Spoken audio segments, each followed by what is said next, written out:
Hey guys, Rex here. I've had a lot of questions on how to build a good sturdy bench for reloading or working on stuff. I did the same thing in my reloading room, but this is in my workshop here. And basically, I like triangles. This sucker is sturdy. I mean, you could have everyone you know jumping on here at the same time and it wouldn't really wiggle hardly at all. But I like triangles, man. So I got supports underneath here. If you look at the 2x4s here, they actually go into the wall and they are leg bolted with 2 leg bolts, 1/4 inch, I think, leg bolts to the studs in the walls. And then there's 1 leg bolt here on the corner of the triangle. And then it goes down and is sitting on top of the concrete foundation, okay? And kind of in between, it's all painted now, but in between here, those are just 2x2s laid in there, and everything's glued into place with wood glue and tacked in and sitting on top of the concrete. It does protrude out a little bit, but pretty darn sturdy. I got a drawer here, actually pretty tough, and you can see I have 2 3/4 inch plywood pieces. I used wood glue and I put a bunch of S's of wood glue on there, and then I did one thing around each edge to where it's like pretty generous with the wood glue.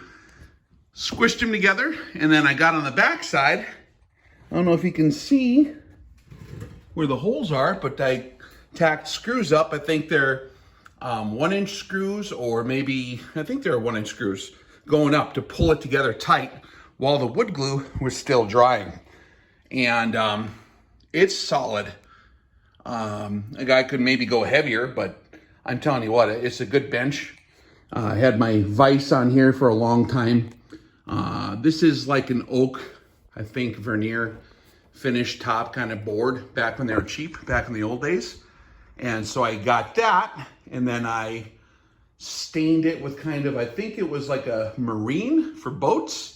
Like an all-season, good for freezing weather, outside, inside, you know, with a lot of water, kind of a stain, so that it would be pretty darn tough, even if it freezes in here and gets a bunch of moisture or dew or frost on it. But I keep it heated in here pretty well. But it's turned out real good. It's a good bench. In the back, I just put a little, whatever this kind of deal is here. Tack that in so there's no seam in the back. I hate it when you drop a part and it rolls and goes behind all the crap. I hate that when that happens. And I put a lot of outlets in here, make sure it's pretty good. On the seams, I kind of like a brick would be. So I'm trying to find where that's at here.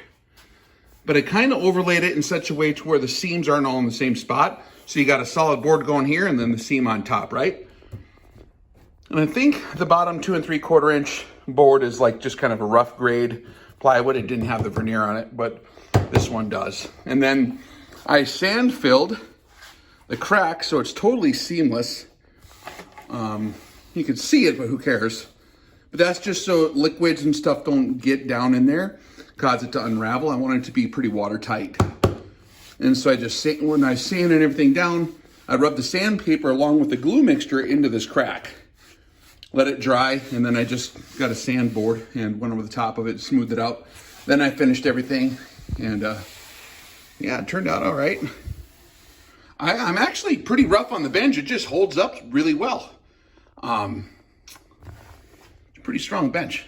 Been working great. So I don't know if that helps you guys with design ideas, but yeah, simple. It's not in the way. You're not going to trip with your feet here, you know, where the bottom is, because it kind of tapers in. You can still easily scoot totes or whatever up in there, you know, 55-gallon drums or anything you really want. Got a welder, you know, you could put a welder here, stuff like that. This thing was covered in just everything for the last few years because I've been out so much. Finally got it cleaned up, thought I would do a video. While it's kind of sort of clean, I just wiped it down. So yeah, man, that's one way to build a bench.